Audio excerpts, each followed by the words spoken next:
white families that lived in your neighborhood? No, but one of few. We were one of the last ones to leave the neighborhood. Did you have any rough experiences due to this, due to the fact that your family was a minority in your neighborhood? Yeah, I had my bike stolen. I got accosted by people. I got into fights. I mean, there were some unpleasant times. Do you think any of these experiences have affected what you do now as an adult? Or No, I don't think so. could you describe what you did after you got out of college? I went right to work. I got recruited right out of college, so I went to work for a large AE firm, Skidmore, Owings and Merrill, downtown, and I went to work there in their engineering department. Were you successful there for the first time? Yeah.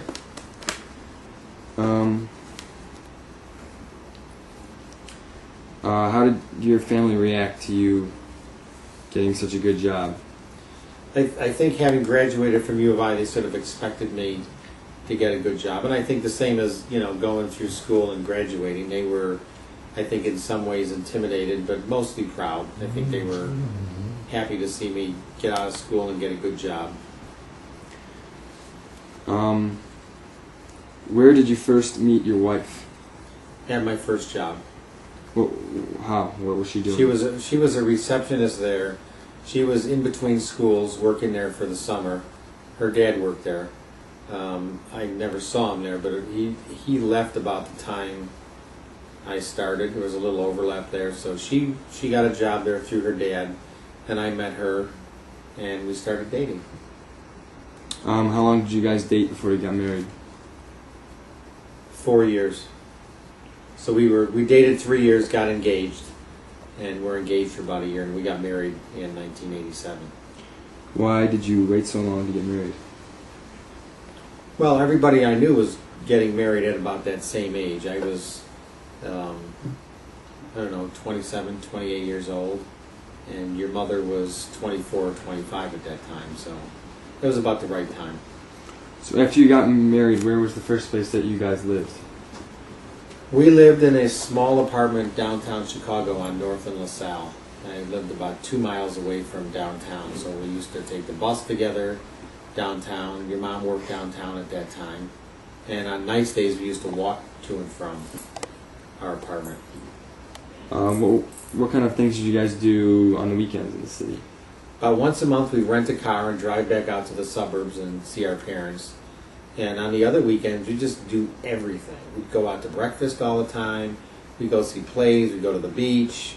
Just walk around. We had a basset hound for a dog, so we used to walk our dog all over. There's a million things to do in the city. So every weekend was just chock full of interesting things to do, interesting places to go eat, plays to see, movies to see. It was fun. We entertained some. We had people over for dinner. Okay. When did you first switch jobs or companies, and which company did you switch to? I worked for Skidmore, Owings and Merrill for my first 9 years. I worked in Chicago for about 7 years, London for 2 years, and about 9 months in LA. And then I switched jobs to ESD. Why did you make these switches? Because Skidmore, Owings and Merrill, was a partnership, and they were going through a transition from the second set of partners to the third set of partners, and they didn't plan that transition very well, and that coincided with a recession in the States in 1981. So that firm wasn't doing very well, so I decided to switch to a different firm. Once you had kids, where did you live after you guys lived in the city? We lived in the city for a year. Then we came out and lived in Western Springs in an apartment for a year. Went to London for 2 years. Went to LA for 1 year, and then came back to Western Springs. So we rented a house for a couple years before we bought a house. Why did you move to London? because I was offered the opportunity to transfer to London and run the engineering group for Skidmore's London office. What was it like living in London? Did you learn anything important living there for 2 years? Yes, London was a very interesting place to live. We liked it there. A little homesick in the beginning. A couple of things I observed while I was over there. It definitely is a socialist government, and the way of life is very different. Surprisingly, it was hard to adjust to living in London. And I discovered that while it's an English-speaking country, it's still tricky for Americans to go there. They think they know what to expect, when in fact everybody has sort of a different mentality. So it was a little hard to get used to. There are also, there's still some people over there that are irritated that we came off and started the United States. I also realize the United States is young relative to them. We're 200 years old, and they're 2,000 years old. So they have a much deeper appreciation for history than we do. You also mentioned that you lived in Los Angeles. What was that like? Horrible. Why? A lot of crime, a lot of pollution. It was hot.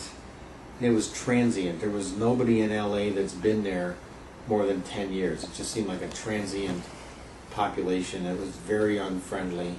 I think for people relocating from the Midwest to California, LA is a horrible spot.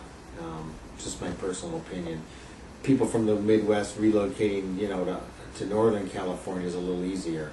San Francisco, the climate and the people are a little closer to the same.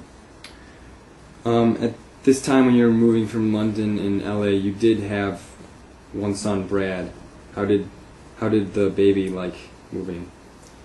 I think relocating all those times, we lived about 10 places in 10 different years. In the last couple of years, excuse me, Brad was around.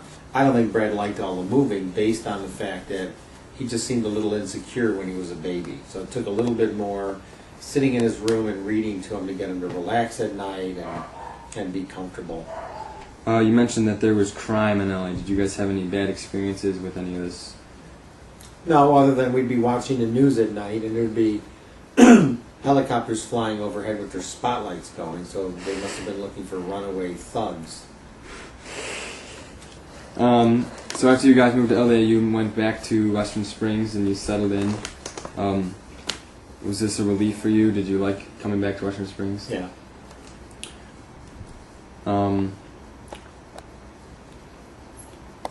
Once you had all four of the kids, did life become harder or easier? What was life like then when you actually had a whole family? More hectic and better. I mean, I've often said that, the time that we've been raising you kids these are really the good old days. And, while it's a little hectic and noisy sometimes and crazy and sometimes it's frustrating with the whole schedule, I also realize that, as you kids grow up and get out of the house, it's going to be a little quieter and it's going to be an adjustment for your mom and I. But, with your older son heading off to college, I think we've handled that transition pretty well, and I think our family, we're all close enough that that's going to be fine. Do you still keep in touch with your family a lot? Yeah. What kind of things do you and your siblings or your parents like to do or like to talk about? Well, my mom and dad don't go out much, so the time we spend together in the last few years is basically visiting at their house, just talking and catching up. With my older sister and my younger sister, we don't visit that much. It's mostly holidays. And my twin sister lives out of town in Phoenix, so we don't get together more often than every other year or so. And I'm either out there or she comes visits here, and that's a more intense visit because one of us is visiting and staying with the other one. So You talked about how you have three sisters. Which one do you think you are the closest to and why?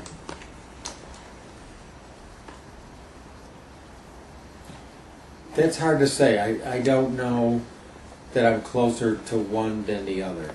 I might actually be a little bit closer to my older sister.